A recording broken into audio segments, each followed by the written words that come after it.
Everyone, this is Day0 here, and I'm going to bring you another episode of Yandere Story, episode 6. This time it's going to be about online dating and that kind of stuff. I've mentioned that in the description below of not description, but the comment section below of Yandere episode 5. So if you guys like my Yandere, or if it's new to the whole Yandere series thing, I highly recommend watching the other ones, because they're pretty good, as you can tell, because people like it and shit like that. But yeah, thanks for watching and supporting this video series and stuff. And yeah, subscribe and stuff like that.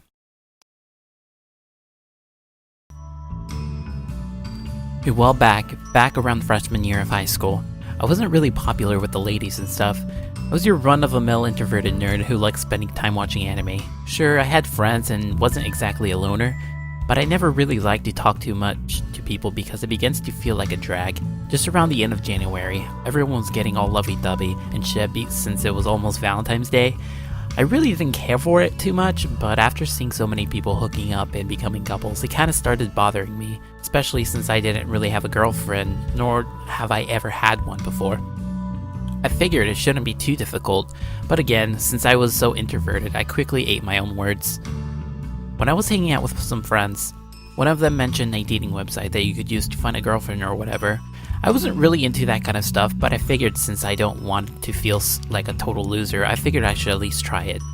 I did, and for the first couple of days, I really didn't get any hits. It was such a drag trying to message a girl knowing that they would probably get thousands of other messages from douchebags on a daily basis, so the chances of one of them actually responding was little at best. Suddenly, after 4 days of doing this, I actually got a message from a girl that lived in Ohio. I was pretty excited and curious to see what she looked like. I clicked on her profile link and checked out her photos. She looked really cute and seemed like a nice person, so I told myself that I should at least try to make a conversation with her. After a couple hours, we talked about our hobbies, what foods we like, music we like to listen to, and other random stuff. She mentioned that she was planning on moving to the same state as me in the near future due to his dad's job or something along the lines of that. I was pretty nervous since the possibility of us meeting in real life was higher than it was previously. I asked her jokingly that we could hang out sometime when she does decide to do that. The way she replied seemed like she was serious about meeting me in person. I kinda got weirded out since I'm not too keen on meeting strangers who I only met online. But I figured since that wouldn't be for a long time, so I kinda shook it off. After some time, me and her gave each other our personal numbers, and then we added each other to our own personal Facebook pages. It felt like we knew each other and we haven't seen each other for a long time, but obviously that's not the case. Eventually it came to a point where she even added my parents and my friends on Facebook. I found that pretty odd considering that she doesn't even know my family nor my friends, but again, I brushed it off. We would message each other on a daily basis about how our day was and what we were doing. Sometimes she would even start this thing where she texted out her actions and what she would do if I was right next to her. I guess some people would call that roleplay or whatever. I was kind of weirded out since I didn't really catch on, but I tried to follow along. One thing led to another, and eventually she would text me how she would like to do naughty things to me in bed and stuff of that nature.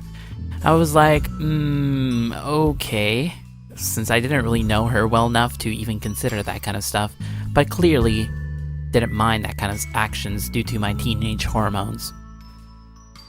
One day at school, my friends told me that this random girl on Facebook added them and messaged them. I told them that it was a girl I met online on a dating site. They were pretty shocked and said that if that's the case then they didn't mind the ad. But then one of my female friends told me that she was threatened by her.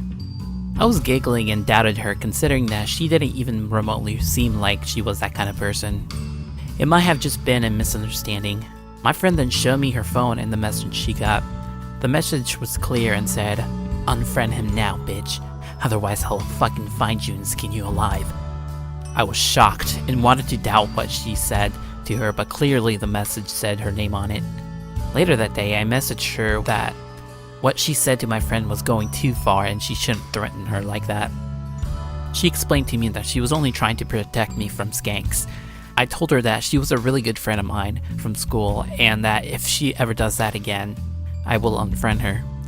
She begged me to forgive her and plead that she won't do it again.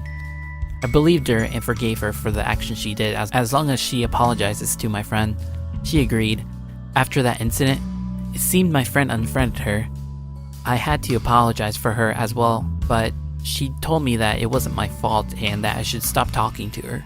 I told her that she was just being irrational and that she couldn't really threaten you since she lives in another state. She dismissed my comment and then she just walked away. A couple days have passed since that little incident. Everything seemed to have calmed down and she didn't cause any further trouble. I was really relieved. I went on Facebook on my phone and saw that I had like 67 notifications. I was like, what the fuck? Usually my notification count was around 6 or 9, but 67? That's just crazy. I guess I'm pretty popular today, I said under my breath. I clicked the notification icon and saw that it was from her due to liking my photos. I figured it was just a joke or something of that matter, but apparently she kept going and I kept getting notifications because of it. I started to become annoyed, to the point where I messaged her and said that she needs to stop liking my shit. She then happily replied to my message by saying, "I knew you would message me. That makes me so happy." I told her in a pissed off way that if she wanted my attention, she should have texted me to begin with. She explained that I never text her first and that she always had to take the initiative. I argue that it's because I'm busy with school and other stuff. She then replied with a smiley face, "So what? You should only be paying attention to me and me alone, silly." I told her that she was being annoying and she should stop considering that doing such a thing is impossible. She obviously didn't listen and kept insisting to only give her the attention she deserves. I then told her that she was crazy and then I wouldn't do that. She then said, "Crazy? You think I'm crazy? Well, that's because you're mine. And you only belong to me, honey bun." I was creeped out and told her that we never established that we were even going out to begin with, nor did I agree to. She then said, "The moment you talk to me is the moment you agree to be mine for the rest of our lives." I couldn't believe what I was reading. I was in total shock. I then replied that she needs to reevaluate her life after such a statement like that. She then texted, "Aw, it's okay, baby. I won't ever let you go. I will always be watching you no matter where you go." I got chills reading that and then decided to cut her off. I sent my last text message saying, "I'm sorry, but you're mental and you need to go to a mental hospital. Don't text me, add me, or even look at anything that remotely relates to me. Ever. Because after this day, you're no longer someone I know." I blocked her from my phone and everything else that was an easy path of communication on the internet for her. I told myself that that was the last time I'll ever talk to someone and try dating sites online ever again. A year has passed since then. I never once heard a squeak from her. I was really relieved and happy with everyone, even though I don't have a girlfriend and stuff, but suddenly I received an anonymous text with an unknown number saying, "Darling, I'm home." Then the doorbell at my house rang with 3 knocks. I was weirded out and went downstairs to open the door, and then suddenly I heard a voice of a girl saying, "I found you." What the fuck?